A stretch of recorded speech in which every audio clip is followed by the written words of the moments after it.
عن عثمان رضي الله تعالى عنهم أنه كان إذا وقف على قبر بكى حتى يبل لحيته فقال له تذكر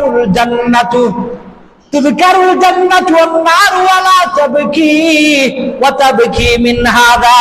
فقال إن رسول الله صلى الله عليه وسلم يقول القبر أول منزل من منازل الآخرة فإن نجا منه فما بعده أيسر منه وإن لم ينج منه فما بعده أشد منهم. رسول الصحابي حضرت عثمان رضي الله تعالى عنه ব্যাপারে আসছে। কার ব্যাপারে বলেন না? উসমান রাদিয়াল্লাহু তাআলা আনহুর ব্যাপারে আসছে। উসমান রাদিয়াল্লাহু তাআলা আনহুর ব্যাপারে আসছেন। আন্নাহু কানা ইযা ওয়াকাফা আলা কবরিন, উসমান রাদিয়াল্লাহু তাআলা আনহু যখন কবরের পাশে দাঁড়াতেন। কিসের পাশে? জোরে বলেন না, কিসের পাশে? কবরের পাশে যখন দাঁড়াতেন, কবরের পাশে দাঁড়ানোর পরে বাকা হাত্তা ইয়াবুল্লা লিহিয়াতাহু, এমন ভাবে কান্নাকাটি করতেন, এমন ভাবে রুনাজারি করতেন, উনার চোখের পানি গাল বেয়ে দাড়ি ভিজে যেত। বলেন না সুবহানাল্লাহ, আরেকটু জোরে বলেন না সুবহানাল্লাহ। এমন সাহাবী যার ব্যাপারে রাসূল দুনিয়াতে থাকা অবস্থায় জান্নাতের সার্টিফিকেট দিয়েছেন। أنه كان إذا وقف على قبر بكى حتى يبل لحيته. উসমান রাদিয়াল্লাহু তাআলা আনহু যখন কবরের পাশে দাঁড়াতেন, কবরের পাশে দাঁড়ানোর পরে বাকা হাত্তা ইয়াবুল্লা লিহিয়াতাহু, এমন ভাবে কান্নাকাটি করতেন, এমন ভাবে রুনাজারি করতেন, ওনার চোখের পানি গাল বেয়ে দাড়ি ভিজে যেত।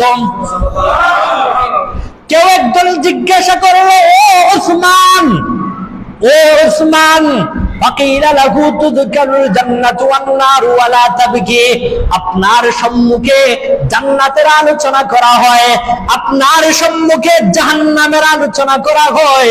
আমরা তো দেখি ওই সময় আপনি কান্নাকাটি করেন না, কিন্তু কবরের পাশে দাঁড়াইলে, কবরের সামনে দাঁড়াইলে, কবরের কথা আপনার সম্মুখে বললে ওই সময় দেখা যায় আপনি কান্নাকাটি করেন। বিষয় কি? বিষয় কি? আপনি আমাদেরকে একটু খুলে বলেন। উসমান রাদিয়াল্লাহু তাআলা আনহু বলেন, আমার রাসূল মুহাম্মদুর রাসূলুল্লাহ সাল্লাল্লাহু আলাইহি ওয়াসাল্লামের কাছ থেকে আমি শুনেছি, রাসূল বলেছেন আল কবরু আউয়ালু মানজিলিন মিন মানাজিলিল আখিরাহ, আখিরাতে যত ঘাট হবে, আখিরাতে যত স্টেশন হবে, ফার্স্ট স্টেশন, ফার্স্ট মঞ্জিল কবরের মঞ্জিল। ফার্স্ট মঞ্জিল বলেন না, ফার্স্ট মঞ্জিল, জোরে বলেন না, ফার্স্ট মঞ্জিল, ফার্স্ট মঞ্জিল কবরের মঞ্জিল, ফার্স্ট ঘাটি কবরের ঘাটি। রাসূল এইটাও বলেছেন, রাসূল এই কথা বলেছেন, ফাইন্না জামিনহু ফামা বা'দাহু আইসারু মিনহু, কেউ যদি কবরের ঘাটি থেকে, কবরের মঞ্জিল থেকে যদি মুক্তি পেয়ে যায়, ওই ব্যক্তির আর কোনো টেনশন নাই। সুবহানাল্লাহ, বলেন না সুবহানাল্লাহ। আল্লাহ, আমরা এখানে যারা বসে আছি আমাদের সকলের কবরের আযাবকে তুমি মাফ করে দাও। আমিন বলেন, আমিন বলেন, বলেন আমিন। কবর থেকে মুক্তি পেয়ে গেলে, কবরের আযাব থেকে মুক্তি পেয়ে গেলে রাসূল বলেন আর কোনো টেনশন নাই। কবরের ঘাট, মেইন ঘাট, ফার্স্ট ঘাট। আপনি মালয়েশিয়া যাবেন, সৌদি আরব যাবেন, ইমিগ্রেশনে যদি আপনাকে আটকায় দেয়, আপনি ওই দেশে যাওয়া সম্ভব? বলেন না, ওই দেশে যাওয়া সম্ভব? এখানে আলাউদ্দিন ভাই আছেন, বিদেশের কাজ করেন, ওনাকে জিজ্ঞাসা করেন।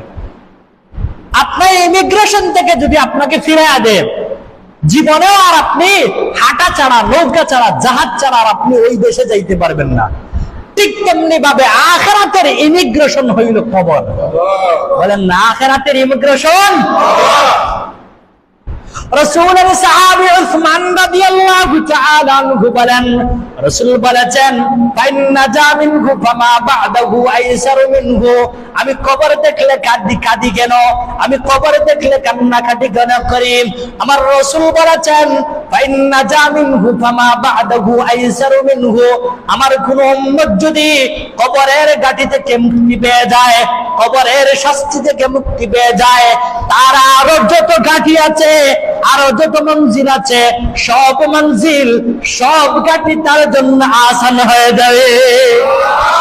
রাসূল বলেন, উসমান রাদিয়াল্লাহু তাআলা আনহু বলেন, রাসূল এই কথাও বলেছেন, وَإِن لَّمْ يَنْجُ مِنْهُ فَمَا بَعْدَهُ أَشَدُّ مِنْهُ।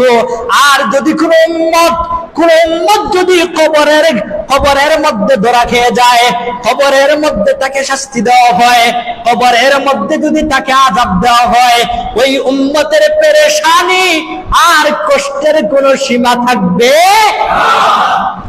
আল্লাহ, আমরা এখানে যারা বসে আছি, মুরব্বিয়ানে কেরাম নিয়ে বসে আছি, যুবক ভাইদেরকে নিয়ে বসে আছি, আলেম উলামাদেরকে নিয়ে বসে আছি, আমরা সকলে আল্লাহর কাছে দোয়া করতেছি, আল্লাহ, আমরা একদিন সবাই মারা যাব, মারা যাওয়ার পরে আমাদের আত্মীয় স্বজন আমাদেরকে কবরের মধ্যে নিয়ে রেখে আসবে।